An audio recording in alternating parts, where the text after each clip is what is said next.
आज की इस वीडियो में हम अपने आगे लेसन एक चर का द्विघात समीकरण लेसन 3 है, इसका प्रश्नावली 2 के लास्ट क्वेश्चन को हल कर रहे हैं।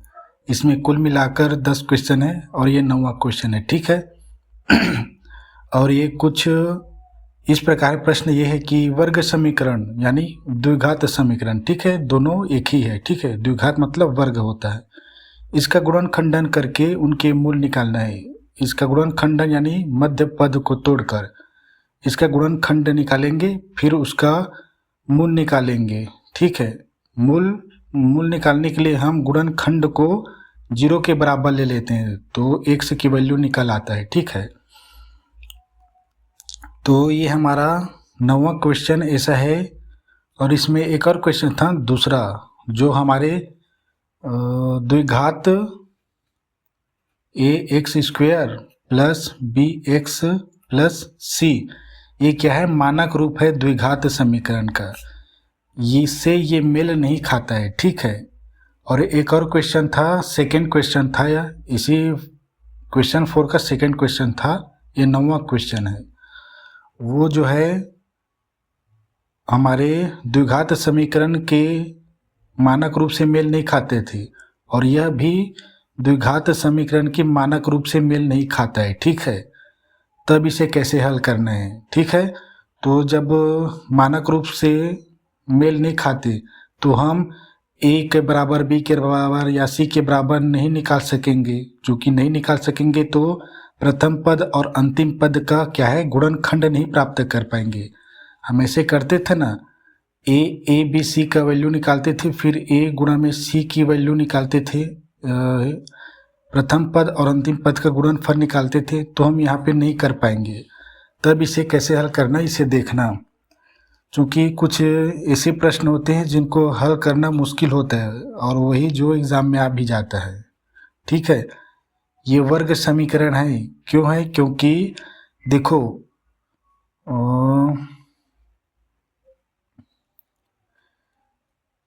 देखो ये लगभग मेल तो खाता है, लेकिन पूरी तरह से नहीं खाता। मैंने इसको a के बराबर, b के बराबर लेकर हल किया था, नहीं हल हो पाया। तो देखो ये वर्ग द्विघात समीकरण है, देखो, क्योंकि x एक चर दिया, ठीक है, x है और x का अधिकतम घात 2 है, इसलिए द्विघात समीकरण है। लेकिन इस मानक रूप से मेल नहीं खाता। तब इसे कैसे हल करना है, देखो हल में लिखेंगे, ठीक है। और ये लिखेंगे हल में, देखो यहाँ ए बी का x² दिया है, और दूसरे x यहाँ पे, ठीक है। मध्य पद में देखो क्या कहते हैं कि ये b² माइनस AC है, और ब्रैकेट में है, और बाहर में क्या है, x है, यानी x का इसके साथ गुणा होगा, ठीक है। और माइनस BC दिया है। तो यहाँ पे हम देख सकते हैं कि a बराबर हम ले सकते हैं AB, और b बराबर लेंगे, इतने ब्रैकेट के अंदर के भाग को ले सकते हैं, और c बराबर हम किसे लेंगे, b को लेंगे, ठीक है। नहीं, पूरा BC को लेंगे, ठीक है। लेकिन इससे हल करके देखा हूँ, नहीं आता इसका यह आंसर। तो हम यहाँ पे क्या करेंगे, इस x का इन दोनों के साथ गुणा कराते हैं, ठीक है। पहले तो हम गुणा करा देंगे, प्लस है तो प्लस इसका गुणा करा देंगे, ठीक है। ब्रैकेट क्या हो जाएगा, हट जाएगा।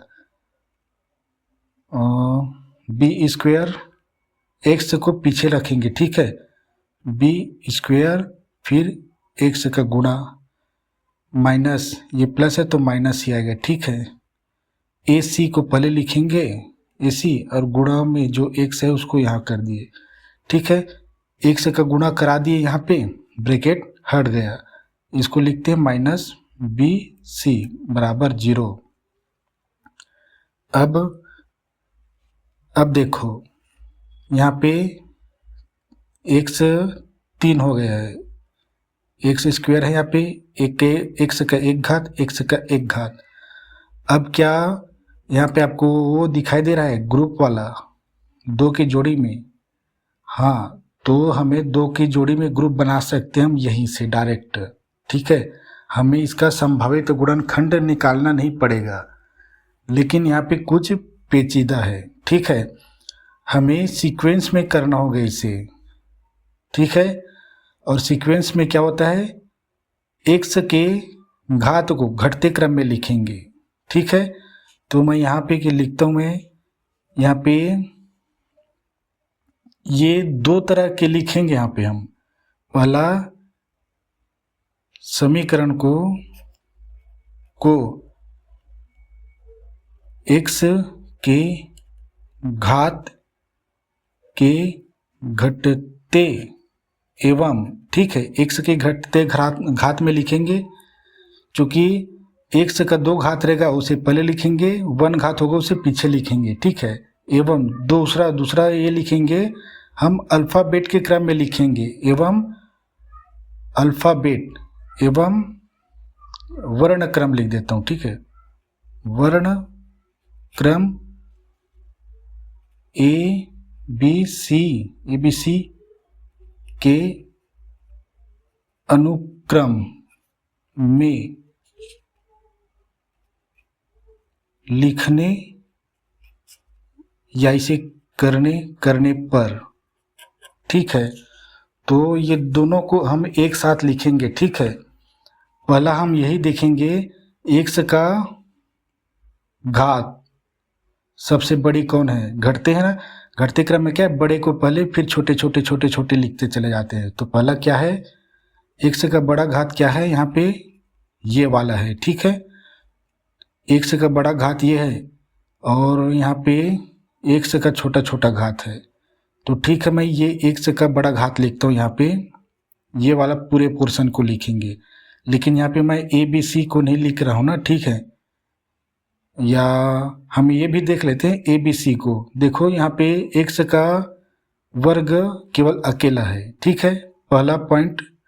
दूसरा पॉइंट में हमें ए बी को देखना है, लेकिन x का वर्ग दूसरा कोई संख्या नहीं, तो सिर्फ इसे ही लिख दो, क्योंकि ए बी सी को कंपेयर करने के लिए x का वर्ग वाली संख्या और नहीं दिया यहाँ पे, तो केवल ये अकेला है। तो हम सीधा लिख दें ए बी x का स्क्वायर, ठीक है। अब x के 2 घात हो गए, उसके बाद 1 घात वाले देखेंगे। 1 घात वाले कितने हैं, ये है और ये है, ठीक है। ठीक है, 1 घात वाले यहाँ पे देखो समान है, ठीक है। यहाँ पे x का 2 घात केवल अकेला था, इसलिए डायरेक्ट लिख दे इसको, ए बी का तुलना करना की जरूरत नहीं है। अब यहाँ पे समान घात है x का, तो अब हम ए बी सी के अनुक्रम में लिखेंगे। पहले ए को लिखेंगे, फिर बी वाले को, फिर सी वाले को, ऐसे देखेंगे, ठीक है। तो आप ये देखना, x का ये 1 घात है, x का 1 घात है यहाँ, ठीक। हम दोनों को समान पाए। अब दोनों हम चूंकि हम घटते क्रम में लिखेंगे तो हम दोनों को लिख सकते हैं, लेकिन हम इनमें से पहले किसे लिखें, ए बी सी के अनुक्रम में। देखो तो हम देखेंगे ए वाले किस में है, इसमें है, ये इसमें, ए किस में है। तो हम देख पा रहे हैं ए इसमें है, ठीक है, इसमें केवल बी दिया है, लेकिन ए वर्ण जो है अल्फ़ाबेट यहाँ पर है, ठीक है। तो हम x समान घात पाए, लेकिन a हम इसमें पा रहे हैं, ठीक है। a तो हम a वाले को पहले लिखेंगे, ठीक है। यहाँ पर a नहीं है, ठीक है, इसलिए ये हमारा क्या कहते हैं, अधिक उपयुक्त है, ठीक है, यहाँ पे लिखने के लिए। तो हम लिखते हैं इसको, माइनस है यहाँ पे, माइनस में दिया है ये माइनस ए सी एक्स, ठीक है। अब देखते हैं तीसरा पद क्या लिखेंगे। यहाँ पे x का 1 घात है, एक और बचा था हमारा, और ये तो लिख लिए, ये लिख लिए, 2 हो गया। अब ये और ये बचा है दोनों। तो अब क्या करना है, x के घात में लिख रहे ना, तो हम फिर से x को देखेंगे, इसमें x है, इसमें x नहीं है, ठीक है। तो इसमें x दिया है तो हम इसे डायरेक्ट लिख लेते हैं, क्योंकि इसमें नहीं है। तो a इसमें नहीं है, तो ए बी का तुलना करने की जरूरत नहीं है, ठीक है। यहाँ पे x दिया है तो प्लस में दिया ये ना, प्लस बी स्क्वायर एक्स, ठीक है। अब इसके बाद 3 तो लिख लिए, एक ही बचा है उसको लास्ट में उतार लेते, इसका कोई तुलना नहीं है अभी। तो माइनस बी सी बराबर 0। ठीक है, अब यहाँ पे देखो ग्रुप बन सकते हैं। ठीक है, अब डायरेक्ट हम ग्रुप बनाते हैं इसका। A B X square minus A C X plus है, ये प्लस ग्रुप बनाते हैं B square X minus B C. ठीक है, बराबर 0। अब वही कार्य करेंगे, उभयनिष्ठ ग्रुप बनाने के बाद दूसरा का अगला कार्य होता है हमारा उभयनिष्ठ निकालना। ठीक है, तो उभयनिष्ठ कैसे निकालते हैं, सबसे छोटी वाली संख्या को देखते हैं। देखो यहाँ ए है, यहाँ पर ए है, यानी यहाँ पे ए निकल आएगा। ठीक है, मैं लिख देता हूँ। दोनों में कंपेयर करनी है वो अंक या वह जो वेरिएंट है वो है कि नहीं। ठीक है, यहाँ ए है, यहाँ पर ए है, तो एक ए निकल आएगा। ठीक है, यहाँ बी है, यहाँ बी नहीं दिया है। ठीक है, पहले संख्या को देख रहा हूँ, चर को नहीं। ये भी चर राशि ही है, पर हम अभी एक्स को चर मान रहे हैं। ठीक है, देखो यहाँ पे बी है, यहाँ पे बी नहीं है, इन तीनों में देखो बी नहीं है, तो बी नहीं निकलेगा। ठीक है, अब यहाँ पे सी दिया है, देखो यहाँ पे, लेकिन यहाँ पे सी नहीं दिया है, बी और सी दिया है बीच बीच में, इसका मतलब बी है और यहाँ पे सी नहीं निकलेगा। अब हम एक्स देखते हैं, यहाँ पर भी एक्स दिया, यहाँ पर एक्स दिया है, लेकिन ये एक्स जो है छोटी है, और इस एक्स के पहाड़े में एक्स का वर्ग आता है, यानी हम छोटी को निकालेंगे, ए निकालेंगे, फिर एक्स। अब ब्रैकेट लगा देंगे, अब इसी से भाग दे देंगे इनको, तो पता चल जाएगा कि कौन सा संख्या ब्रैकेट के अंदर में बचेंगे। ठीक है, माइनस ए सी एक्स बटा ए एक्स प्लस किए प्लस। अब यहाँ देखो क्या क्या निकलेगा, पहले एक्स को नहीं देखेंगे,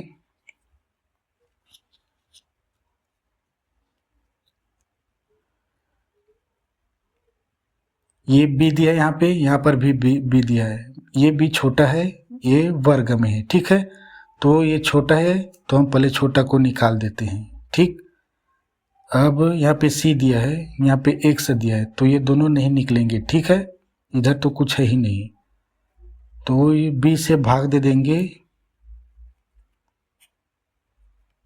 माइनस बी सी बी बराबर 0।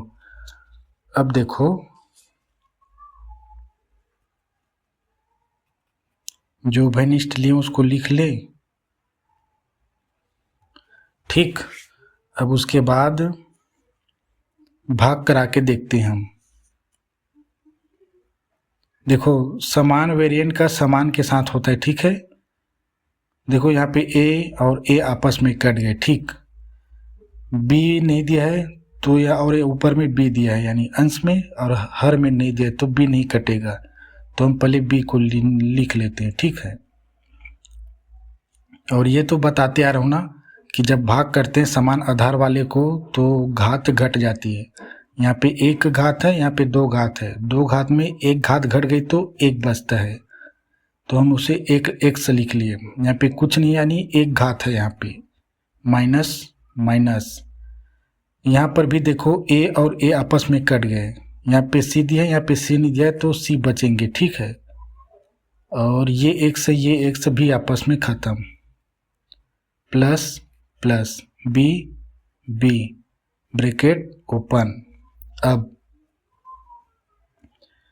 अब ये देखो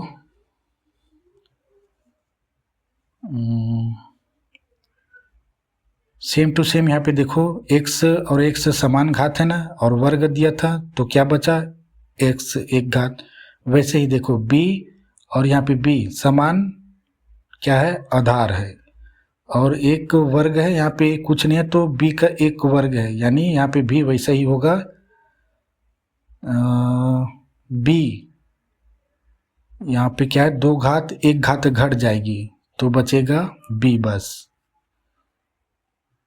ठीक है, यहाँ पे x नहीं है, यहाँ पे x है तो कटेगा नहीं, 100 को उतार देते हैं। ठीक है, माइनस माइनस, ये b और ये b आपस में खत्म, ये बच गया c बस, यहाँ c बराबर 0। अब चेक कर लो सही आया कि नहीं आया है। देखो बी एक्स माइनस सी और बी एक्स माइनस सी दोनों सेम टू सेम है। ठीक है, इसका मतलब हम सही दिशा में हैं। ये दोनों अगर समान नहीं निकला गुणनखंड करते समय तो आपका आंसर बिल्कुल गलत है, समझो। पहले इसे लिख लें, बी एक्स माइनस सी ये ब्रैकेट में, और इसे लिख लेते हैं ए एक्स प्लस बी बराबर 0। अब हमारा आगे कार्य मूल, ये तो हमारा क्या मिल गया, ये गुणनखंड। ठीक है, दोनों देखो ब्रैकेट में यहाँ पे गुणा है, दो संख्या आपस में जब गुणा में होता है उसे ही कहा जाता है गुणनखंड। अब इसको हम शून्य, गुणनखंडों को शून्य के बराबर लेने पर ऐसे लिख सकते हैं यहाँ पे। ठीक है, देखो मैं यहाँ पे लिख के बता भी देता हूँ चूंकि पेज बहुत है। गुणनखंडों को शून्य के बराबर लेने पर, ठीक है, ताकि क्या कहते हैं चेक करने वाले टीचर को पता चले कि हाँ भाई शून्य के बराबर यहीं से लिया गया है करके। ठीक है, वो तो जानते ही हैं। ठीक है, अब एक एक गुणनखंड को शून्य के बराबर लेंगे। देखो कैसे, ब्रैकेट को हटा देनी है। ठीक है, लिखे बराबर कर दिए शून्य। मैंने कहा ना, इसको मैं बता चुका हूँ हम क्यों शून्य के बराबर लिए। यहाँ x का मान अगर हम रख देंगे तो यहाँ पूरा शून्य हो जाएगा। ठीक है, इसलिए हम कह रहा हूँ ना मैं, शून्य के बराबर लिए करके, या इसको लिखेंगे अब ए एक्स प्लस बी बराबर 0। इसको भी हमने शून्य के बराबर ले लिया। शून्य के बराबर लेने से x की वैल्यू निकल आता है। अब मैं ये बता रहा हूँ कि जो x के साथ गुणांक में है उसको बाद में पक्षांतरित करेंगे। पहले जो प्लस और माइनस में है इधर, ठीक है, उनको पहले पक्षांतरित करेंगे। तो पहले बी एक्स लिखे, बराबर लिखे, 0 को नहीं लिखेंगे, अभी 0 को नहीं लिखते बराबर के बाद। ठीक है, अगर कुछ संख्या इधर लिख रहे हैं तो ये माइनस सी है, इधर जाएंगे तो केवल सी बनाएंगे। ठीक है, प्लस सी यानी। अब क्या है, या करके लिखा, सेम टू सेम इधर भी करेंगे, प्लस बी है वो इधर आ जाएंगे तो माइनस बी हो जाएंगे। ठीक है, अब जो x के साथ गुणांक में है उसको हम पक्षांतरित करेंगे और उसके लिए हम x को स्वतंत्र लिख लिए, बराबर किए। चूंकि x के साथ में ये b जो है गुणा में, तो इधर आएंगे तो क्या बनाएंगे, भाग, तो हम बटा करेंगे। ठीक है, और b को यहाँ पे लिख दिए। यहाँ b प्लस में है, यहाँ पर भी प्लस में है। गुणा वाली संख्या का जब पक्षांतर किया जाता है तो उसका चिन्ह नहीं बदलता। x को हम स्वतंत्र लिखे, बराबर किए, माइनस b बटा, इधर गुणा में इधर आके भाग बना लिए, और यही हमारा आंसर है। ठीक है, हमें पूछा गया है गुणनखंडन करके उनके मूल ज्ञात कीजिए। तो हमने गुणनखंड प्राप्त किए। ठीक है, उसके बाद इन गुणनखंडों को शून्य के बराबर ले लिए तो उसका वैल्यू निकाल आता है। मुख्य कार्य है गुणनखंड प्राप्त करना। उसके बाद ये तो ABCD है। अब सेकेंड क्वेश्चन दिखाता हूँ मैं, और हमारे प्रश्नावली का लास्ट क्वेश्चन है, प्रश्नावली 2 का। उसके बाद एग्जाम्पल में 3 ऐसे क्वेश्चन है जो डिफ़िकल्ट टाइप का है और एक थोड़ा सरल है, उसको होमवर्क दे दूंगा। ठीक है, क्योंकि एग्जाम्पल में है तो अगर नहीं बना पाओगे तो उसे बुक में देख के लिख लेना। ये देखो, इसमें हमें क्या करना है, x प्लस 1 बटा x माइनस 1। ठीक है, माइनस एक्स माइनस 1 बटा एक्स प्लस 1 बराबर दिया है 5/6। और यहाँ पे कंडीशन दे दिया है एक्स बराबर में नहीं, एक्स के बराबर में नहीं है 1, यानी एक्स के स्थान पे आप 1 नहीं रख सकते, ठीक है, या -1 नहीं रख सकते, ऐसा कंडीशन लिखा हुआ है।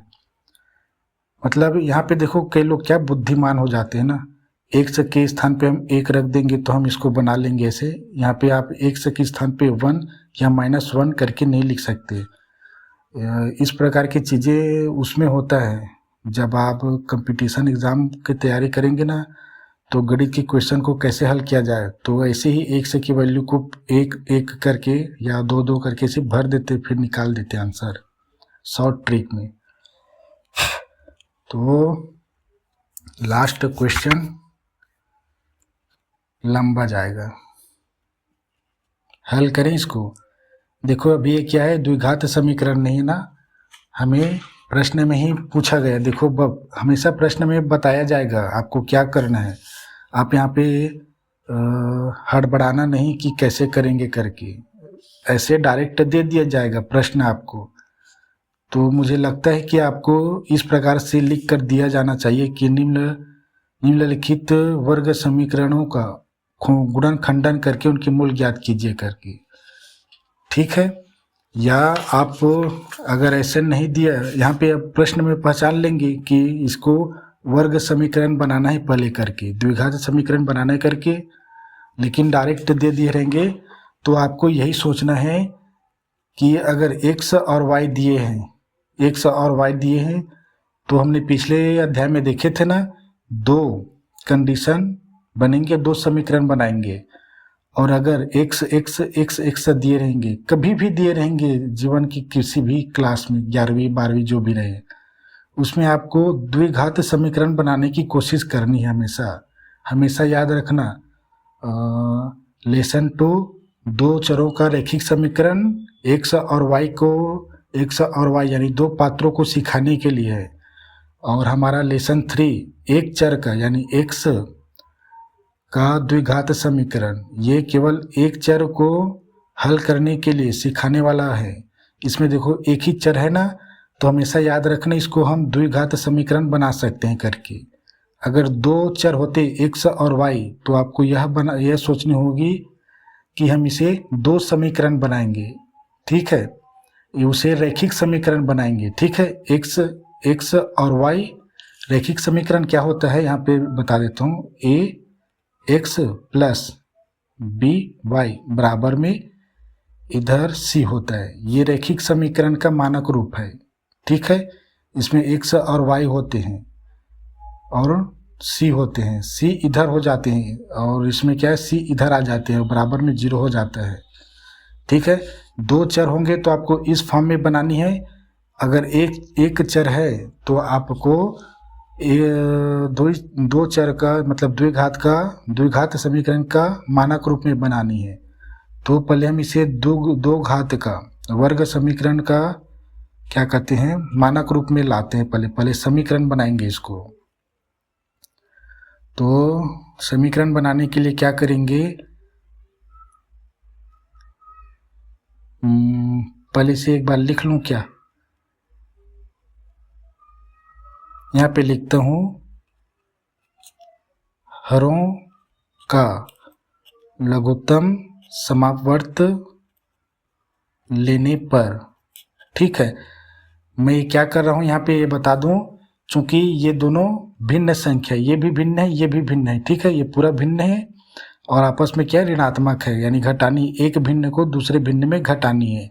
तो हम क्या करते हैं, जैसे भिन्न में हल करते ना, अगर हर असमान हो तो उसका लघुत्तम समापवर्त लेते हैं। यहाँ पे देखो x -1 है, यहाँ पे x + 1 है, यानी दोनों असमान है तो दोनों का हम लघुत्तम समापवर्त लेंगे, ठीक है। तो मैं दोनों का ले लिए यहाँ पे लघुत्तम समापवर्त, ठीक है। लघुत्तम समापवर्त के लिए क्या करते हैं, लघुत्तम समापवर्त के लिए इन दोनों का गुणा करा देते हैं। ठीक है, लघुत्तम समापवर्त संख्या का आसानी से निकाल लेते हैं, लेकिन जब चर संख्या हो तब हम सीधा गुणा करा देते हैं। यहाँ पे x -1 और x + 1 गुणा करा दिए। ठीक है, अभी किए नहीं है लेकिन गुणा के फॉर्म में है। अब इसके बाद क्या है, इसी का गुणा अंश के साथ। ठीक है, इसी का गुणा अंश के साथ, लघुत्तम समापवर्त का गुणा अंश के साथ। तो करता हूँ मैं। ठीक है, x + 1 ये हुआ। अब इसका गुणा कर देते हैं, तो इन दोनों को उतार देते हैं अभी, x -1 और x + 1। ठीक है, ये इसके साथ गुणा हुआ ना। ठीक है ना, ये x + 1 को मैंने यहाँ पे लिखा और इन दोनों के साथ गुणा। ठीक है, और पूरे का बटा कर देता हूँ, ये x -1। ठीक है, मैं जो है यहाँ पे भिन्न को हल करते हैं, सेम टू सेम वैसे भिन्न को हल कर रहा हूँ। ठीक है, यहाँ पे माइनस दिया, यहाँ पे लिख दिया मैंने माइनस, और हमेशा ऐसे ही होता है, इसको बीच में नहीं लिख पाता मैं। अब x -1 का गुणा अंश वाले के साथ, फिर इन दोनों का। ठीक है, तो x -1 दिया है और x + 1 इन दोनों का गुणा। यहाँ पे इसके बटे में दिया है x + 1। इसको और बढ़ाते हैं ऐसे। ठीक है, थोड़ा समझने की कोशिश करना, इसको बीच में नहीं लिख पाया, यहाँ पे होना चाहिए था। अब ठीक है, अब इसको कैसे हल करते हैं, पहले कटा देंगे। देखो x -1 है, यहाँ पे हमेशा कटता है ना, और ये x -1 है, आपस में क्या हो जाएंगे, कट जाएंगे। ठीक है, मैं कटा नहीं रहा हूँ, जो शेष संख्या बचा है उनको लिख रहा हूँ। ठीक है, यहाँ पे बचा है x + 1। ठीक है, और यहाँ पर बचा है x + 1। ठीक है, ये माइनस ये इसको ब्रैकेट में ले लेते हैं। देखो x + 1 है, और यहाँ पे देखो x + 1 है, ये और ये कट जाएंगे, तो ये दोनों बस बच जाएंगे। ठीक है, तो इसको भी लिख लेता हूँ 1। ऐसी एक और क्वेश्चन है एग्जाम्पल में, और वो थोड़ा और डिफ़िकल्ट है, उसमें बड़ी बड़ी संख्या दिया हुआ है। यहाँ तो 1 दिया है, वहाँ तो 2 और 3 दिया है। ये x -1। ठीक है, अब ये पूरे का बटा, चूंकि ये और ये कट गए ना आपस में, तो ये अब बच गए, पूरे का बटा में ये है। तो मैं इसको लिख देता हूँ x -1 और x + 1। अब इसको हल करते हैं, इन दोनों का गुणा, इन दोनों का गुणा और इन दोनों का गुणा कराते हैं। तो एक एक करके करते हैं। ठीक है, देखो यहाँ पे प्लस है ना, तो हमें माइनस का झमेला नहीं होगा, डायरेक्ट जल्दी जल्दी गुणा करते हैं। x और x का वर्ग। ठीक है, इतना तो जानते हैं, यहाँ पे 1 घात है, यहाँ पर भी 1 घात है। एक घात है, समान आधार है x, तो घात क्या है, जुड़ गई, एक घात 2 घात बन गई। ठीक है, अब इस x का गुणा इसके साथ, तो x एकम x, प्लस है ना सभी। ठीक है, तो 1x नहीं लिखा मैंने, और 1x का मतलब होता है x ही होता है। ठीक है, एक का गुणा करने से वही संख्या आता है। अब इस +1 का गुणा इन दोनों के साथ, +1 यानी x के साथ 1x यानी x। ठीक है, 1 का गुणा 1। ठीक है, एक एकम 1, चूंकि प्लस है तो प्लस माइनस को ध्यान नहीं दिया मैं, अब यहाँ ध्यान दूंगा। माइनस है, ये माइनस, देखो ये बहुपद है। ठीक है, और माइनस लगाएं, चूंकि ये भी बहुपद में आएंगे तो ब्रैकेट में रखेंगे। अब उसको किसी 2 या 2 से अधिक पद में होते हैं, उसको घटाते समय ब्रैकेट में लेते हैं हमेशा, ठीक है, क्योंकि चिन्हों में परिवर्तन होता है। तो ये क्या है, अब ये x और ये x, इस x का गुणा इन दोनों के साथ, फिर -1 का गुणा फिर इन दोनों के साथ, ठीक है। तो पहले x का करते हैं इन दोनों के साथ गुणा। x क्या धनात्मक है, ये भी धनात्मक है, तो क्या बनेगा, प्लस रहेगा, ठीक है। लेकिन x का एक घात x का एक घात जुड़ जाएंगे तो x का 2 घात बन जाएंगे, ठीक है। अब ये क्या है, x धनात्मक है, ये एक क्या है, ऋणात्मक है, मतलब एक धनात्मक एक ऋणात्मक होती है, तो ऋणात्मक गुणनफल आता है। या यूं कहूँ कि यहाँ पे प्लस है, ये माइनस है, आपस में गुणा करके ऋण बना लिए। अब x एकम x, ठीक है। अब इन दोनों का गुणा हो गया, x का इन दोनों के साथ। अब -1 का देखते हैं। देखो पहले x के सामने यहाँ पे क्या है, धन है, और ये 1 के सामने क्या है, ऋण है। दोनों का गुणा कराएंगे तो ऋण आएगा। अब x एकम x, ठीक है। अब देखो ये ऋण और ये ऋण क्या है, ऋण ऋण क्या है, आपस में गुणा करके धन बनाएंगे, और 1 एकम 1, ठीक। अब इस पूरे का बटा करेंगे। अब सेम टू सेम इनका भी गुणा, ये x बनाएंगे क्या, x का वर्ग, और ये x प्लस में है ना, ये प्लस में तो झमेला नहीं करेंगे अभी, अब झमेला होगा, ये माइनस में प्लस में है, तो ये माइनस में है, ये x क्या है कि सामने प्लस में है, तो हम लिखेंगे माइनस, क्योंकि माइनस और प्लस का गुणा माइनस, x एकम x, ठीक है। और माइनस और ये प्लस आपस में गुणा करके क्या बनाएंगे, माइनस, 1 एकम 1, ठीक। अब इसको आगे हल करते हैं, ठीक है। तो आगे हल करने में क्या पहले दिखाई दे रहा है, ये ऋण को, ये या ब्रैकेट को हटाते हैं पहले, ठीक है। तो हम पहले ब्रैकेट को हटाते हैं, सेम टू सेम इसको लिखते हैं, या इसको 2x लिख देना था, +1, ठीक है। यहाँ पे प्लस प्लस है, यहाँ पे माइनस माइनस है, 2 है, कुछ हो सकता है, ये माइनस है, ठीक है। माइनस करते समय क्या है कि चिन्हों में परिवर्तन होता है। पहली बात क्यों होता है, क्योंकि गुणा होता है चिन्हों का, ठीक है। तो ये तो बताते आ रहा हूँ, ये प्लस में ना x, देखो x का वर्ग क्या है यहाँ पे प्लस में, तो ये ऋण हो जाएंगे, इसके सामने तो ऋण है ही, ठीक है।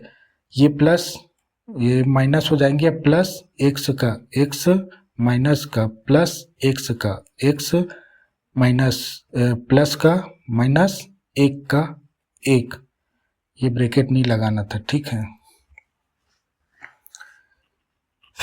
चिन्हों में परिवर्तन होता है क्योंकि ऋण का गुणा हो जाता है, प्लस है, ये देखो ऋण ऋण का गुणा प्लस बना लिया, ठीक है। और ऋण और धन का गुणा ऋण बनाता है, ठीक है। इतना तो आप जानते होंगे, बहुत कराते आ रहा हूँ मैं शुरू से। अब इसको सेम टू सेम उतार लेते हैं। इसको क्या है, यहाँ पे देखो ये प्लस x है, ये माइनस x है, आपस में कट जाएंगे, ठीक है। तो ये x का वर्ग और -1 बचा, ठीक है, ताकि आगे हल ना करना पड़े। और अब देखो यहाँ पे ना मैं सेम टू सेम को एक जगह लिख लेता हूँ, ठीक है। तो एक x का 2 घात यहाँ पे है, x का 2 घात माइनस x का 2 घात, सामने वाले चिन्ह को लिखते हैं, ठीक है। हमेशा यहाँ पे x प्लस में, यहाँ पे पर x प्लस में, यहाँ पर भी x प्लस में, यहाँ पर भी x प्लस में है, ठीक है। तो इन चारों का क्या होगा, 4x बनाएगा, ठीक है। और प्लस में है तो 4x मैं यहीं पे लिख देता हूँ ताकि और लिखना ना पड़े। अब ये प्लस है, ये माइनस है, लिख लेते हैं +1, ये -1, पूरे का बटा x का वर्ग -1।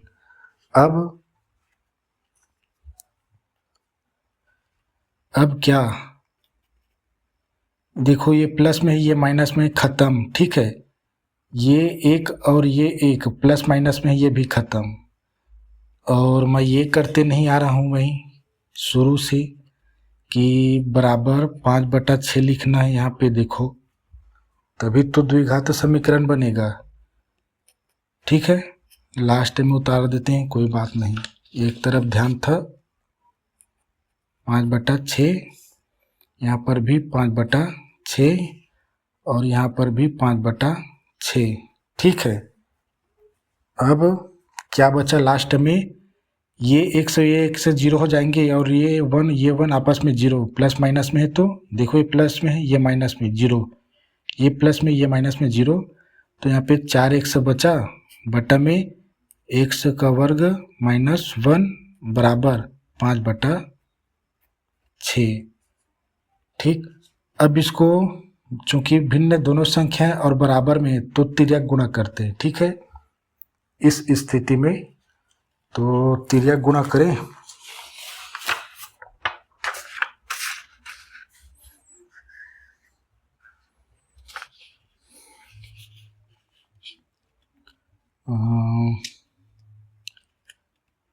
छः चौक 24x। ठीक है, यहाँ पे x नहीं है तो 1 को उतार देते हैं, बराबर इसका दोनों के साथ गुणा होगा ना। ठीक है, तो 5 का x² माइनस 5 एकम 5। अब देखो यहाँ पे क्या है हमारे, क्या है वर्ग का क्या कहते हैं, द्विघात समीकरण में दो घात का अधिकतम 2 घात होता है और वो सामने होता है। ठीक है, तो और 1 घात इसके पीछे में होता है, तो ठीक है हम इसको इधर लाते हैं। ठीक है, पक्षांतरित करके तो हम लिखेंगे ऐसे 5x²। ठीक है, इसको इधर ला लिए तो प्लस में है तो ये -24x हो गए। ठीक है, मैं यहीं से लिख रहा हूँ, फिर ये -5, चूँकि हम 24 को इधर लाए हैं। ठीक है, इधर लाए हैं तो इधर 0 लिखेंगे, ये समझ लो कि 24 को भी इधर से 24 को इधर लाए हैं, समझो। ठीक है, अब यही है हमारा क्या है, द्विघात समीकरण है। देखो हमारा ax² + bx + c से तुलना करने पर लिख देता हूँ, तुलना करने पर हम यहीं से तुलना करते हैं। ठीक है, समीकरण का ताकि हम आगे हल करें इसका। अब यहाँ से शुरू होता है हमारा गुणनखंड निकालने का। ठीक है, तो a बराबर क्या है, a बराबर 5 है, b बराबर क्या है -24, c बराबर क्या है -5। ठीक है, अब हम a गुणा में c की वैल्यू लेते हैं, 5 गुणा में c -5 बराबर 25, लेकिन एक संख्या ऋण है एक संख्या धन है तो ऋणात्मक संख्या। अब हम संभावित गुणनखंड कैसे निकालते हैं, सबसे बड़ी संख्या में इसे लेते हैं, प्लस और माइनस लिखे उसको ध्यान नहीं देना, केवल 25 को लिखे, उसके बाद छोटी संख्या लेते हैं, छोटी संख्या सबसे 1 होती है। अब हम अपने ट्रिक से पता लगाते हैं कि इसमें प्लस और माइनस जोड़ेंगे। ठीक है, यह हमारा ट्रिक है।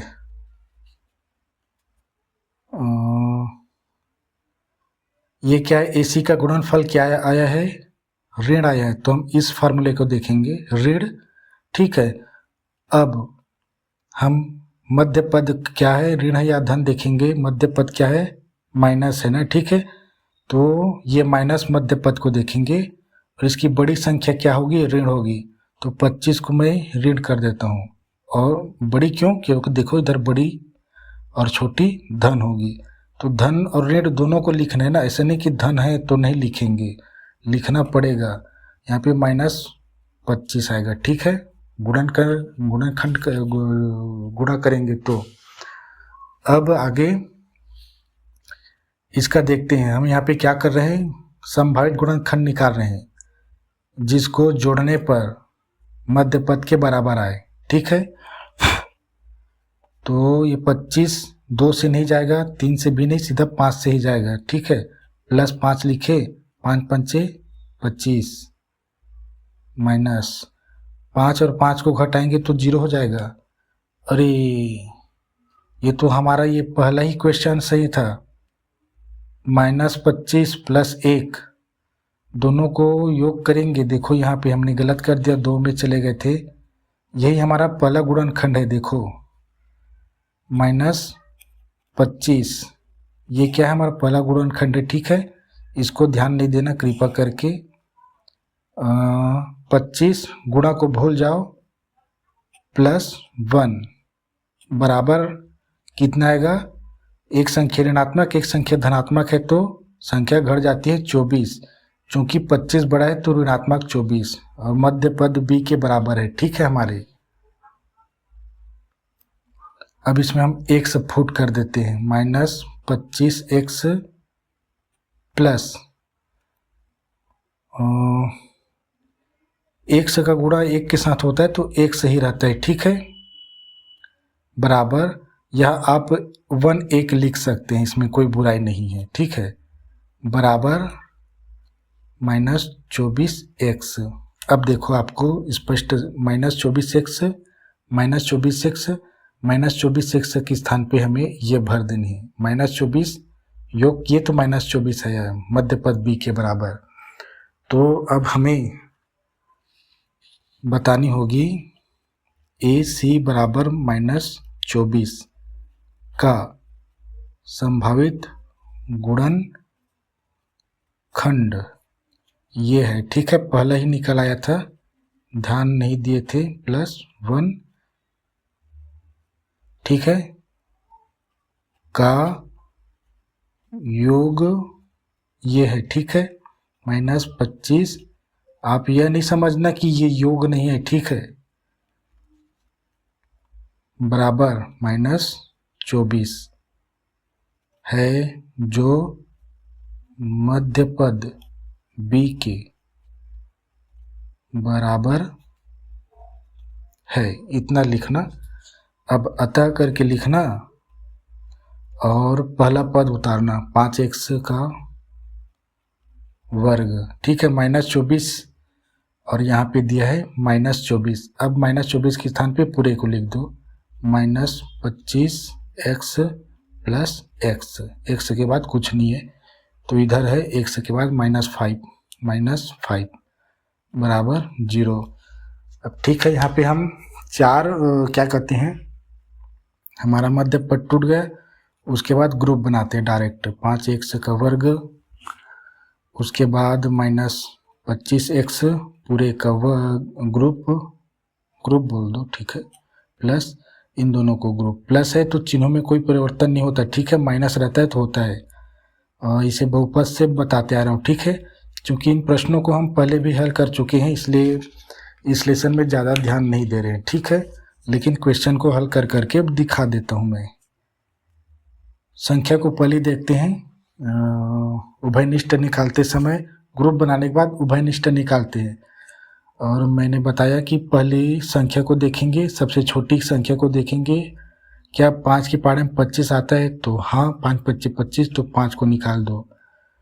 यहाँ 1 से छोटी है, 1 के पहाड़े में 1 का वर्ग आता है, तो हाँ तो छोटी को निकालते हैं। ठीक, हमेशा दोनों पक्ष में निकाल लिए।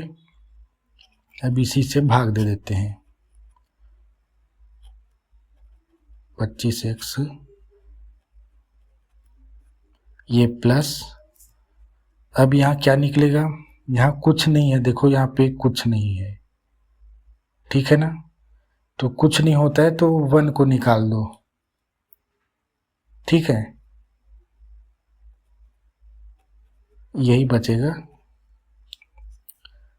और यहाँ कुछ नहीं है, नहीं कर सकते। यहाँ पे 1 है ना, 1 मैंने यहाँ पे 1 को नहीं लिखा था। देखो कैसे यहाँ पे 1 है। देखो पीछे में क्या करता था, मैं 1 के पीछे में 1 से लगाऊंगा तो यहाँ पे लगा दिया। ठीक है, यहाँ पे ये देखो, ये तो क्या है, 25x 1x हो गया।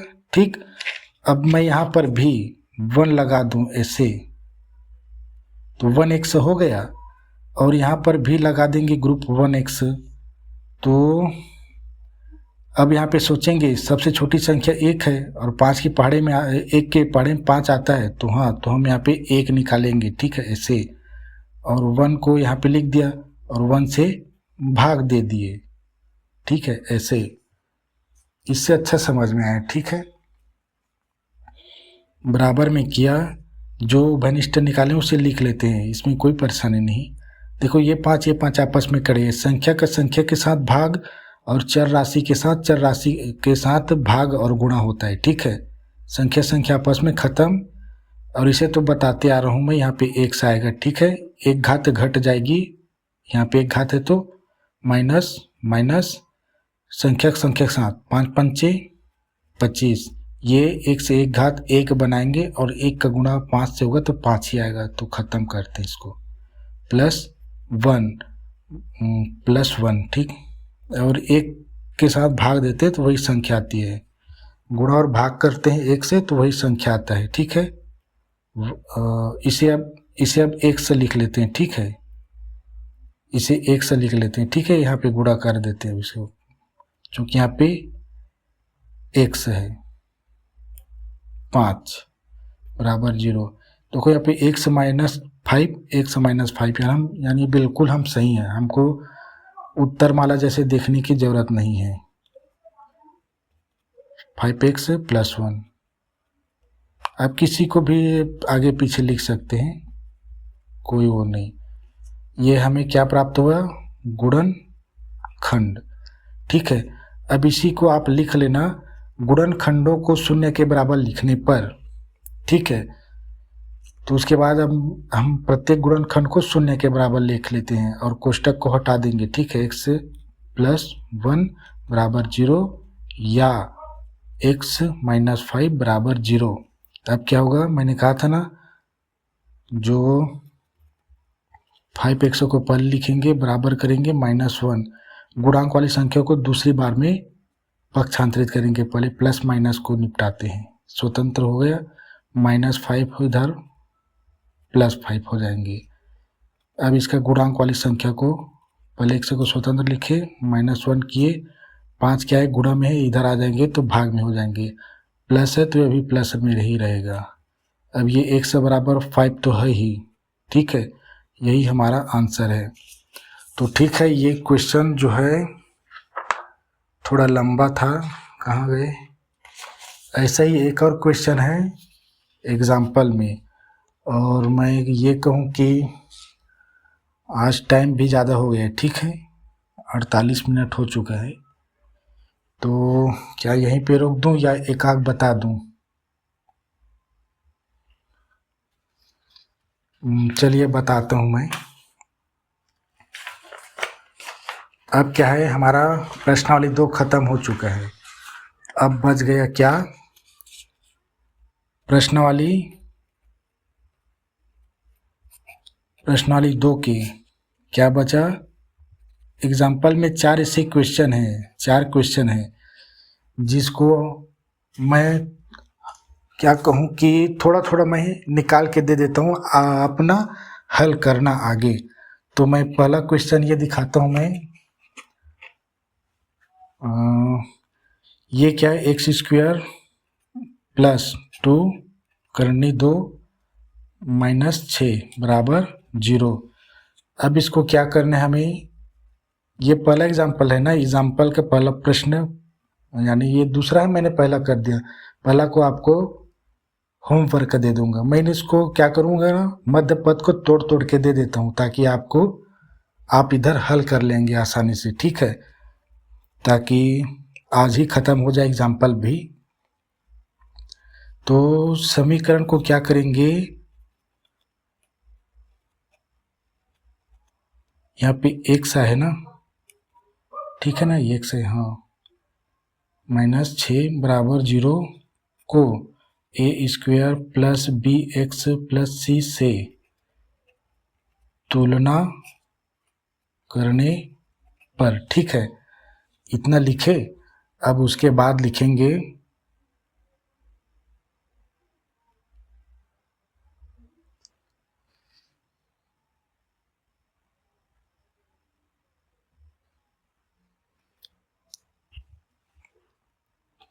ए बराबर आएगा, यहाँ पे 1 आएगा क्योंकि x के साथ में 1 रहता है। b बराबर आएगा +-2 करनी 2। यहाँ पे मध्य पद करनी में है तो उसको तोड़ने का पहले भी बता चुका हूँ। c बराबर आएगा, थोड़ा सा वीडियो में क्लीन नहीं दिख रहा है क्या?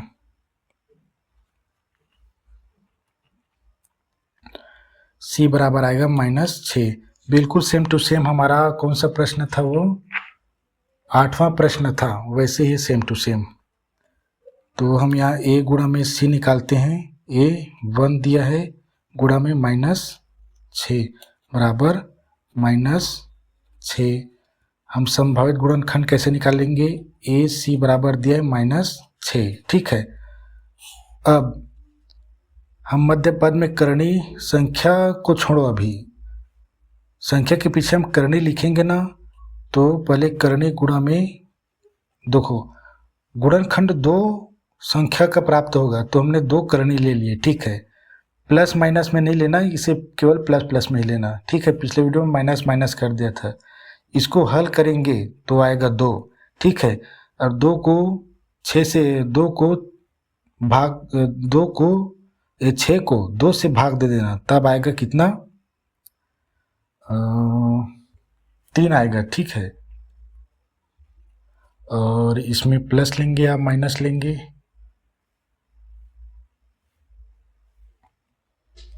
ठीक है, इसमें भी प्लस माइनस नहीं लेंगे, इन दोनों को गुणा करेंगे तो आ रहा है 6, ठीक है, जो इसके बराबर है AC के, लेकिन धन है।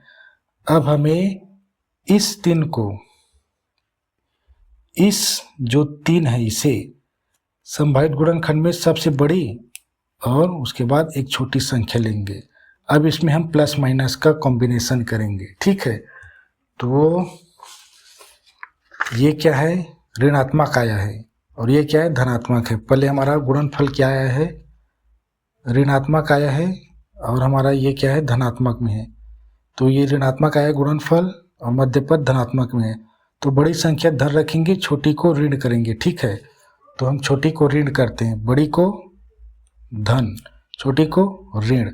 दोनों का इसको छोड़ो, कुछ भी आएगा भी, इसमें आएगा 3 आएगा और -3 आएगा, ठीक है।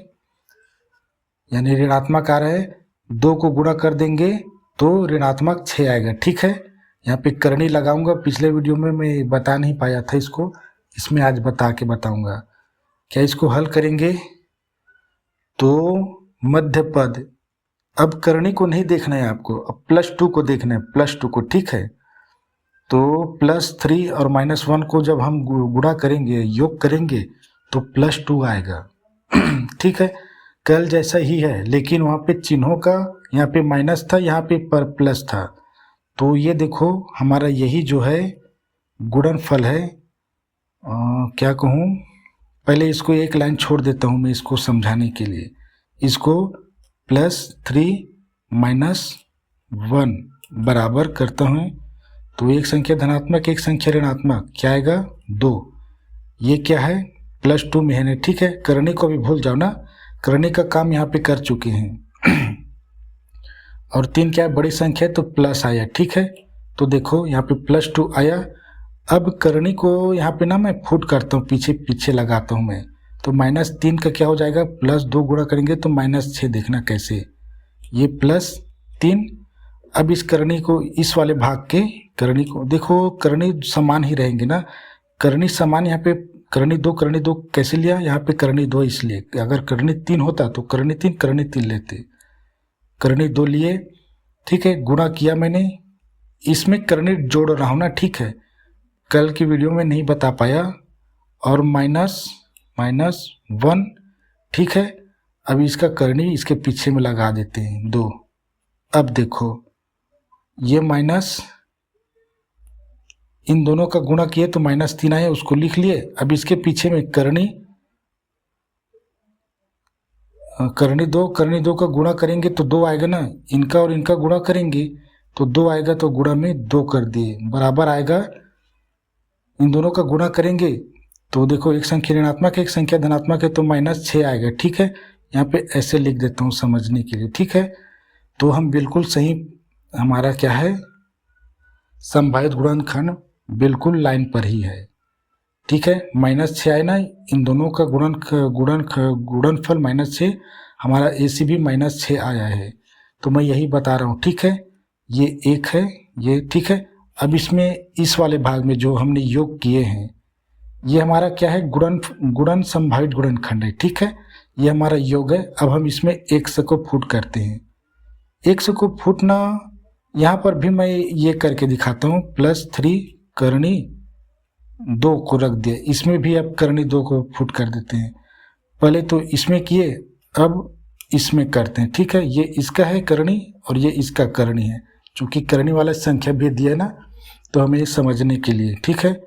माइनस दिया, माइनस, देखो करनी और 1 का गुणा करेंगे तो वही होता है, तो ठीक है।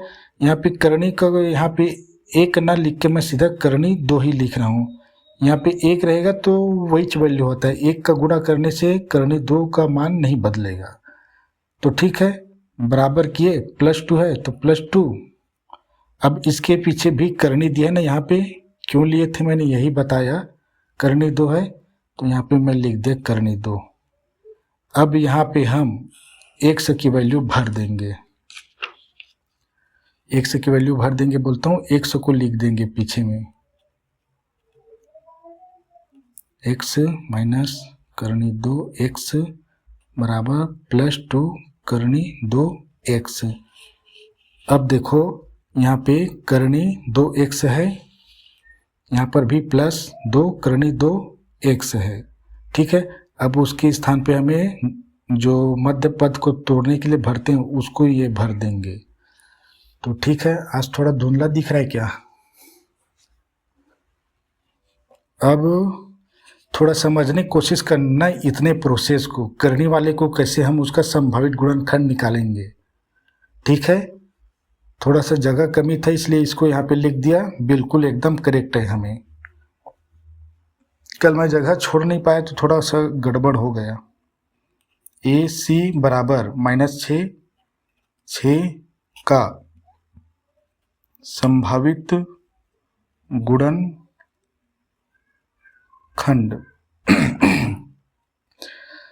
कौन सा है, संभावित गुणनखंड। अब करने वालों को लिखेंगे ना, इसे लिखेंगे हम, ठीक है।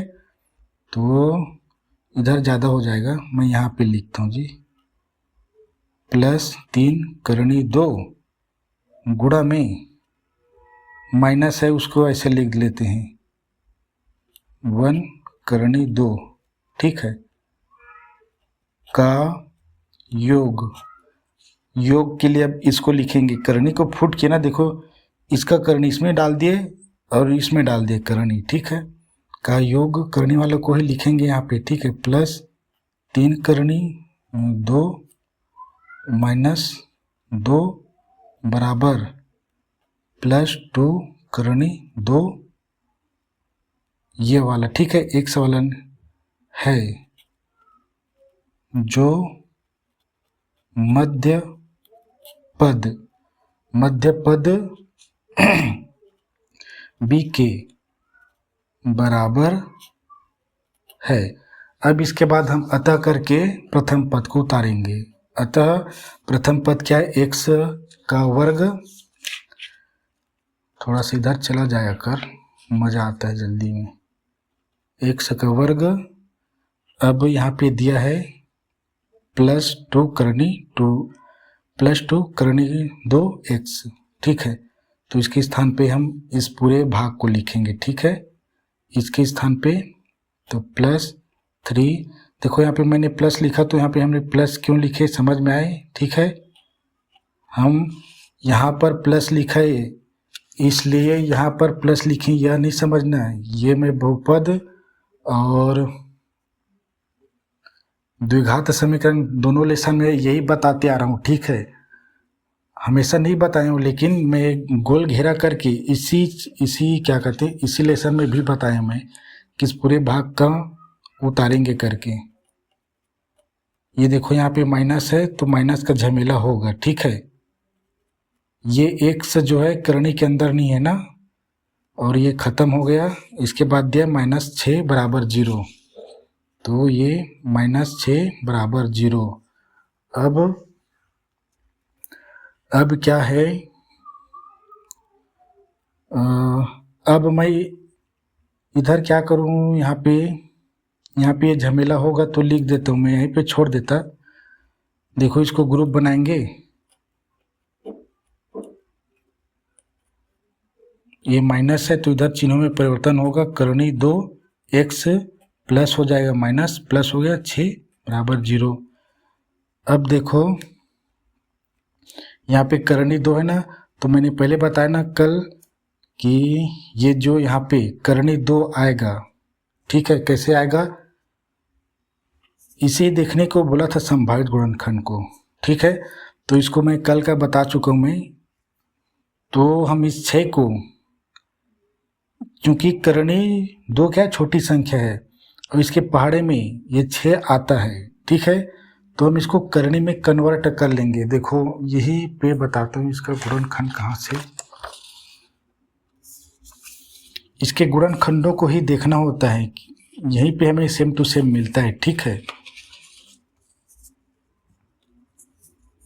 यहाँ पे देखो 3, पहले ये देखो करनी 2 है, यहाँ पे करनी 2 है, तो हम लेंगे पहले करनी 2 गुणा में करनी 2, ठीक है। 2 इन दोनों को गुणा करेंगे तो 2 आएगा और इसका भाग करेंगे तो 3 और आपस में इसका गुणा कर देंगे। नहीं, आप इस तरह से नहीं समझ पाएंगे, पिछले वीडियो में ही अच्छा बताया था इसको। देखो इसमें क्या है ना, इसका जब हम गुणनखंड करेंगे तो ये क्या कहूँ, 3 गुणा में करनी 2 गुणा में करनी 2 बनेगा, ठीक है। इन दोनों का क्या है, गुणा करेंगे तो 2 आएगा, यहाँ पे गुणा है और ये 3 बराबर कितना आया 6, ठीक है। इस प्रोसेस को आप याद रख लेना, ठीक है। और ये सेम टू सेम क्या है, ये सेम टू सेम ये वाला जो संभावित गुणनखंड है वही है, ठीक है। यहाँ पे 1 है तो यह ना समझना कि ये वाला नहीं है, करनी 2 का गुणा होगा यहाँ पे तो करनी 2 ही आएगा। तो इस 6 को हम क्या करेंगे, तोड़ेंगे करनी में, तो ये x का घात वर्ग 3 करनी 2 x ब्रैकेट में माइनस, ठीक है, करनी 2 x प्लस, अब इसको तोड़ते हैं, 3 गुणा में करनी 2 या केवल करनी 3 करनी 2 लिख सकते थे, ठीक है, करनी 2 बराबर 0, ठीक। हमने करनी 2 का गुणा इस करनी को देखकर यहाँ इसको तोड़ने की कोशिश की। अगर 3 होता यहाँ पे करनी 3, तो हम कैसे तोड़ते हैं, यहाँ पे करनी 3 होता तो यहाँ पे ये देखना, इसे भी बताऊंगा थोड़ा समझ जाओगे। अगर यहाँ पे करनी 3 होता किसी क्वेश्चन में तो आप कैसे करेंगे, तो करनी 3 को गुणा करेंगे आप, क्योंकि ये पूर्ण संख्या है तब ना, ठीक है ना, पूर्ण संख्या है तब आप करना करनी 3 गुणा में करनी 3, ठीक है। इन दोनों का गुणा करेंगे कितना आएगा, 3 आएगा, तो 3 आ गया, 3 में ऐसा और क्या गुणा करें जो 6 आ जाए, तो गुणा में 2, इन दोनों का गुणा करेंगे तो 3 गुणा का गुणा 2 का 2, जस्ट संख्या बदल गया, ठीक है, बराबर 6, ठीक है। अगर यहाँ पे 3 करनी होता, करनी 3 होता तो इस 6 को भी तोड़ सकते थे, क्योंकि करनी 3 के पाड़े में 6 आता ही आता है, ठीक है। लेकिन ये अधिक हम यहाँ पे देखें अपने संभावित गुणनखंड जो निकाले वहाँ पे, तो अब इसको आगे मैं हल नहीं कर रहा हूँ, ठीक है। आप इसे होमवर्क करना, या इसे क्या निकालेंगे, छोटी संख्या निकालेंगे। चलो निकाल देता हूँ, करने वाला है झंझट। यहाँ 3 है संख्या, करनी 2 है, यहाँ पर नहीं है तो कोई नहीं, 1 से बस निकलेगा, यहाँ निकाल दिए। और एक्स का वर्ग और एक्स का प्लस, फटाफट कर देता हूँ, समय भी हो चुका है ना। अब यहाँ करनी 2 है, यहाँ पर भी करनी 2 इधर, ठीक है। और यहाँ एक्स नहीं है, यहाँ पे एक्स है, तो एक्स निकलेगा, करनी यहाँ पर है, यहाँ पर भी करनी है, तो करनी माइनस करनी 2 निकलेगा, ठीक है। तो करनी 2 एक्स करनी 2 और प्लस ये 3 करनी 2, ठीक है। इसका गुणा को हटा दिए तो ऐसे ही होता है, ठीक है। इन दोनों के बीच में गुणा होता है, करनी 2 और 1 बटा करनी 2 बराबर 0। अब आप इसे आगे हल कर लेना। इसको तो जानते करते हुए, ये कटेगा नहीं, एक से बस कटेगा, यहाँ करनी कट जाएगा तो एक से बस बचेगा, प्लस लिखना, और ये करनी आपस में कट जाएंगे। उसके बाद आगे आप हल करना। मैं नेक्स्ट क्वेश्चन दिखाता हूँ ताकि आप हल कर सकें और आज ही हम ख़त्म कर दें।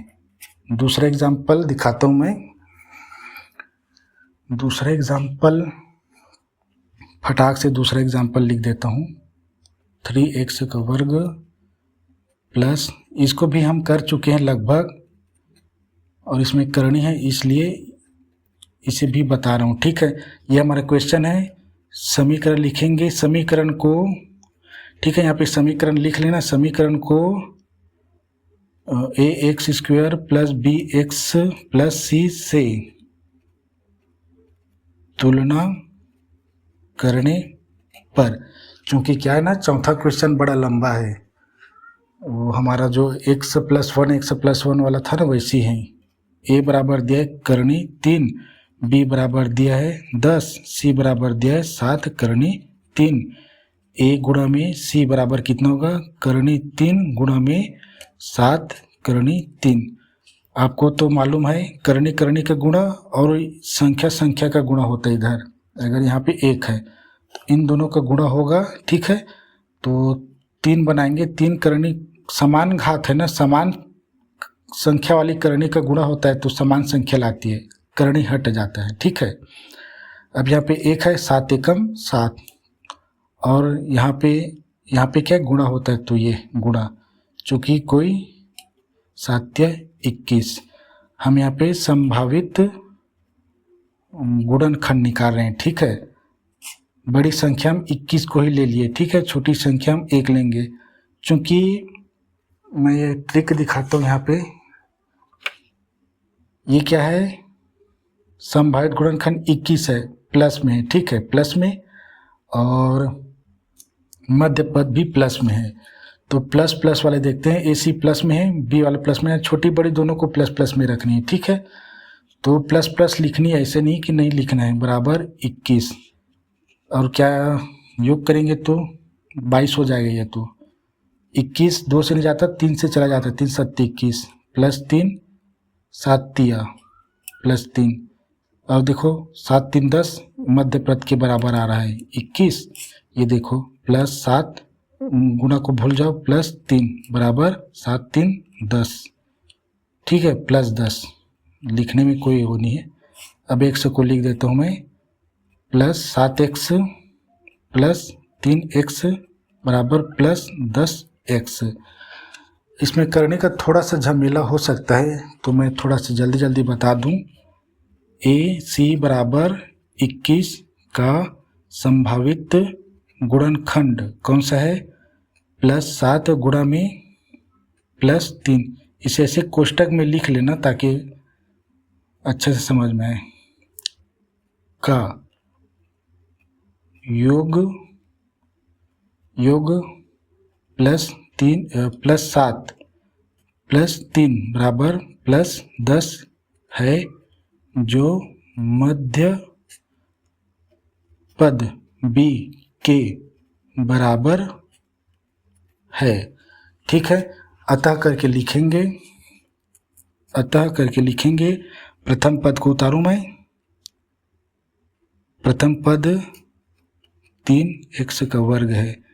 अब हम प्लस 10x के स्थान पे पूरे प्लस 7x प्लस 3x इधर प्लस 7 करनी 3 बराबर 0। मुझे लगता है कि यहाँ पे 3, हाँ यहाँ पे करनी, यहाँ पे 3 है और करनी 3 के पहाड़े में 3 आता है। करनी 3 और करनी 3 को गुणा करेंगे तो 3 बनता है ना, तो यहाँ बनेगा। ठीक है, तो हम यहाँ पे ग्रुप पहले बना लें।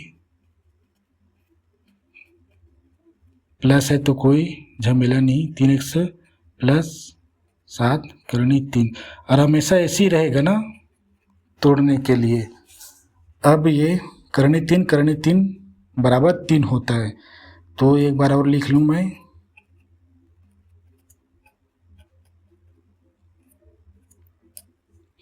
अब इस 3 को हम लिखते हैं करनी 3 गुणा में करनी 3 को लिखे। अब इसमें x नहीं भरने देना है। अब x का यहाँ पे गुणा है। ठीक है, ये तीनों आपस में गुणा है समझो। प्लस 7 करनी 3 बराबर 0।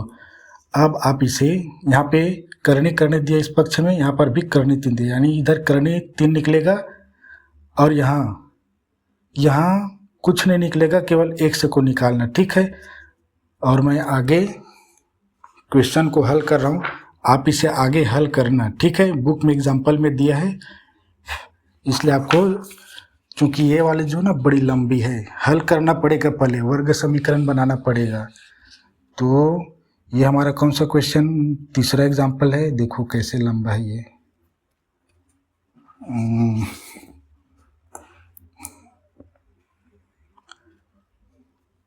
इसका भी मैं क्या करूं, एग्जाम्पल ये x प्लस 3 पूरे का बटा दिया है x माइनस 2। ठीक है, इसका मैं भिन्न को हटा देता हूँ। ये क्या है, माइनस है, ये क्या है, x पूरे का बटा x बराबर 17/4। अब इसको क्या है, समान हर नहीं है। ठीक है, असमान हर है, भिन्न, दोनों संख्या भिन्न, भिन्न को जैसे हल करते हैं वैसे करने, भिन्न को घटाते हैं वैसे घटाते हैं। हम क्या है, हरों का लश यानी लघुत्तम समापवर्त लेने पर। ठीक है, ठीक, इतना कर लिए। अब लस क्या है, आपस में गुणा करा दें अगर दो पद में है तो। ठीक है, इसको हम गणित में नहीं निकाल सकते। x को पहले लिख लेते हैं, उसके बाद x माइनस 2, देखो गुणा में हो गए आपस में। अब बीच में किस लिए किया हूँ, क्योंकि अब इसका गुणा अंश के साथ फिर बटा में लिखेंगे। ठीक है, x प्लस 3 और x माइनस 2, देखो इसके साथ गुणा में हुआ। अब x माइनस 2 को क्या करेंगे, गुणा करा देंगे। ठीक है, लाइन अच्छा नहीं जा रहा है मेरा। अब ये माइनस है, ये मैंने माइनस लिख दिया, -1x और यहाँ पे बराबर करके 17/4 लिख देता हूँ। ठीक है, अब इसका फिर गुणा कराते हैं इधर, x माइनस 2 पूरे का बटा दिया है ये x। ठीक है, ये आपकी कॉपी में अच्छा बनेगा। ठीक है, बराबर में करेंगे। अब वही कार्य करेंगे, कटाएंगे। ठीक है, देखो x माइनस 2 ऊपर में x माइनस 2, ये दोनों कट जाएंगे। ठीक है, बच जाएंगे x प्लस 3, गुणा में बचेंगे x। तो पहले क्या है, x प्लस 3 लिखे और इसके बाद ये लिख दिए, x को माइनस किए, माइनस यहाँ पे देखो ये x है, ये x आपस में ख़त्म समझो, इन दोनों को लिख लेते हैं, 1x और x माइनस 2। ठीक है, अब पूरे का बटा में दिया ये, इसको यहीं पे भाग दे देते हैं, x का वर्ग और माइनस 2x है। ठीक है, इधर लिख लेते हैं 17/4। पिछले वाले वीडियो में भूल गए थे, पिछले क्वेश्चन में 10वां नंबर में। और अब इसको इसके साथ गुणा और इसके साथ गुणा करेंगे। ठीक है, फटाफट करते हैं, x का वर्ग प्लस, चूँकि इधर प्लस है, प्लस माइनस का कोई झमेला नहीं, 3x। ठीक है, 3x ये माइनस से माइनस, ये दो पद में है, ये भी दो पद में बनेंगे तो कोष्टक में ले लेते हैं इसको, क्योंकि इन दोनों का गुणा करेंगे तो इनके कोष्टक हट जाएंगे, लेकिन जो बचेंगे उसको कोष्टक में लिखेंगे। ठीक है, गुणनफल को 1x यानी x 1 -2 के साथ गुणा होगा तो -2। ठीक है, एक संख्या ऋणात्मक एक संख्या धनात्मक है। अब -x का इन दोनों के साथ -x + x का क्या होगा गुणा, तो -x का वर्ग आएगा। क्यों आएगा, माइनस है ये प्लस है तो गुणा करके क्या बना है माइनस, x का गुणा होगा तो घात जुड़ गई। ठीक है, यहाँ पे 1 घात, यहाँ पे 1 घात, बन गई 2 घात। अब -x, ये माइनस है ये माइनस है, उसको पहले कर लेते हैं प्लस। ठीक है, x का 2 के साथ गुणा तो 2x, पूरा ब्रैकेट में लिखे, ये किए x का वर्ग -2x बराबर 17 4। अब ये कोष्टक को हटा लेंगे। ठीक है, x² + 3x माइनस प्लस कुछ भी हो सकता है, ये प्लस में है ये माइनस में गुणा होगा तो -x को x, चिन्हों में परिवर्तन सीधा डायरेक्ट कर दो, माइनस है उसे प्लस, 2 का 2 प्लस x का घात -2x। ठीक है, पूरे का बराबर x² - 2x। ठीक, बराबर में दिए 17/4। अब देखो इस तरह से जब होते ना तो हम समान को एक जगह रख लेते हैं। x का वर्ग दिया, यहाँ पे x का वर्ग दिया है, 3x दिया है, यहाँ पे x दिया है, यानी इसके ही समान है, ये संख्या है, ये इससे लास्ट में करेंगे। और यहाँ पे देखो 2x दिया, यानी x को भी करेंगे समान। देखो x का वर्ग किए, ये प्लस में है, सामने वाले इस चिन्ह को उठाते हैं। ठीक है, प्लस x का वर्ग, ये देखो x और ये x, 3 बड़ी है तो प्लस 3x लिखे, ये छोटी है 2 के बाद तो इसमें -2 किए, और ये x जो है ये भी माइनस में है, इसके लिख ले। अब ये बच गया 2, ये प्लस में है तो +2, पूरे का बटा x² - 2x बराबर 17/4। ठीक, समझ में आ रहा है ना, ऐसे करते हुए आ रहे हैं ना, ताकि आपको समझ में नहीं आएगा तो थोड़ा से दोबारा देख लेना। ऐसे नहीं कि इसे करते हुए आ रहे बहुपद से, इसी को तो ही कर रही है अभी और 2 लेसन में करेंगे चर राशियों को हल। ठीक है, अब देखो ये प्लस में है तो ये क्या हो गया, जुड़ गएंगे, तो यहाँ पे 1 है, यहाँ पे 1 है, संख्या बनाएगी 2, और एक x का वर्ग दिया उसे उतार देते हैं। जोड़ते घटाते समय घातों में परिवर्तन नहीं होता, समान घात होता है। ठीक है, अब यहाँ देखो +3x है। ठीक है, यहाँ पे -2x है, आपस में संख्याएं घट जाएंगी। पहले इसको देखते हैं, -2x है और -x है, दोनों आपस में यहाँ पे जोड़ रही है। ठीक है, तो मैंने यहाँ पे +3x को लिख दिया, इन दोनों को हल करके दिखाता हूँ, अच्छे से बनेगा। माइनस है तो माइनस आएगी, लेकिन संख्या जुड़ जाती है, यहाँ पे 1, यहाँ पे 2 है, यहाँ पे 1 है तो हो जाएंगे 3, और x को यहाँ पे लिख दिए, घात में परिवर्तन नहीं होता। ठीक है, प्लस 2 पूरे का बटा x² - 2x बराबर 17/4। अब देखो आगे क्या, ये +3 है, ये -3 है, आपस में ख़त्म हो जाएंगे, तो बराबर करके लिखूँ 2x², ये 0 हो गए तो बचेंगे 2, बटा में बचेंगे x का वर्ग -2x बराबर 17/4। अब इसे और आगे हल करते हैं, इसको मैं भी वो कर दूंगा।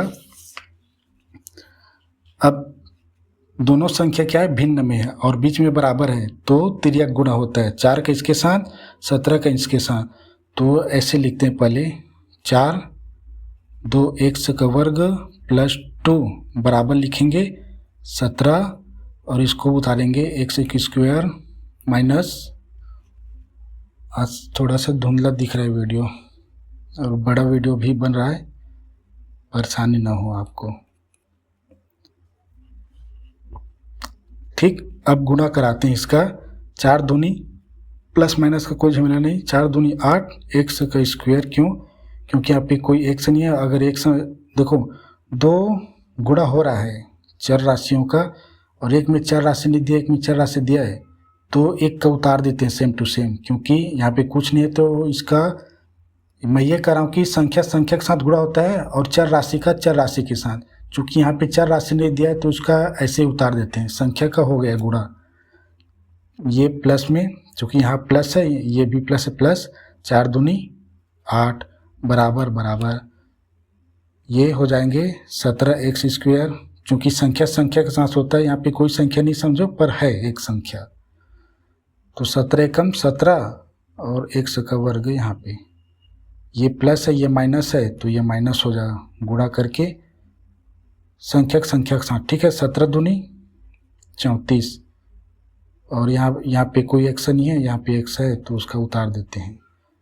अब देखो बड़ी संख्या ये है ना, तो हम इसको ना इधर लाते हैं। ठीक है, इन सब को इधर लाते हैं, इधर 0 कर देंगे,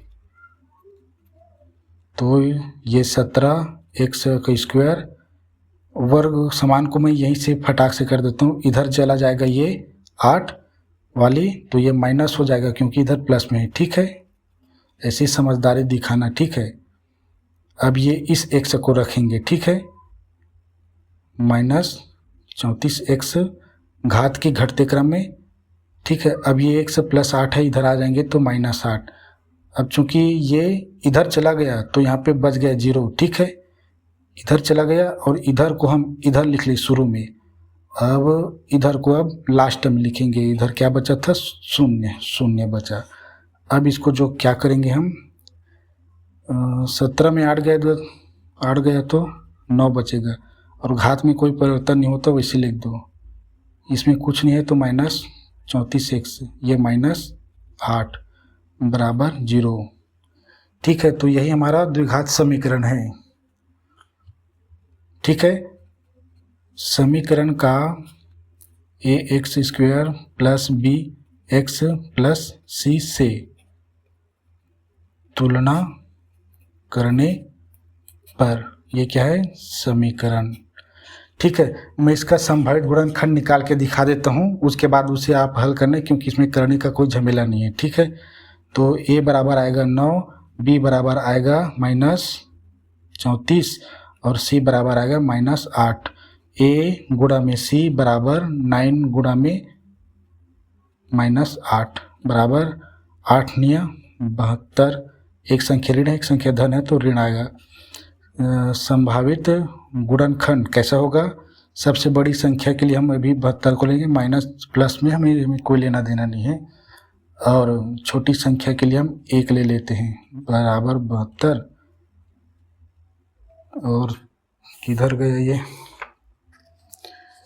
क्या है, गुणनफल माइनस आया है और मध्यपद भी, मध्यपद गुणनफल माइनस है। ठीक है, और मध्यपद भी माइनस है। ये मध्यपद थोड़ा सा गलती हो गई यहाँ पे, अब मध्यपद गुणनफल माइनस आया है AC का, और मध्यपद भी माइनस है। तुम कौन से चिन्हों को प्रयोग करेंगे, इसका माइनस करेंगे 72 को और प्लस करेंगे 1 को। ठीक है, यानी छोटी को। ठीक है ना, छोटी क्यों और बड़ी क्यों ऊपर में लिखा है। ठीक है, अब 34 आएगा क्या, दोनों को घटाएंगे तो नहीं, 71 आएगा। 72 2 से चला जाता है, +2 कितना, 7 दूनी 2 तिया 6, 1 बच गया, 2 छक्के 12, ये माइनस में रहेगा। दोनों को घटाएंगे 34 आ जाएगा। ठीक है, ये -72 होगा, -72 देखो -36, और गुणा को भूल जाओ, +2 बराबर आएगा, संख्या घट जाएंगी, एक संख्या धनात्मक है एक संख्या ऋणात्मक है, तो 34 आएगा। 36 में 2 चला गया तो, लेकिन 36 ऋण इसलिए आएगा क्योंकि 36 बड़ी है। अब इसमें 1 से फुट कर देते हैं।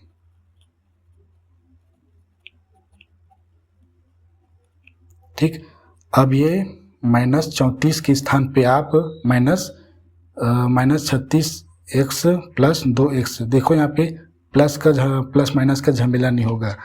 अब इसे आगे आप लिखना, क्योंकि वीडियो बड़ा लंबा हो गया है। अब आप एक एग्जाम्पल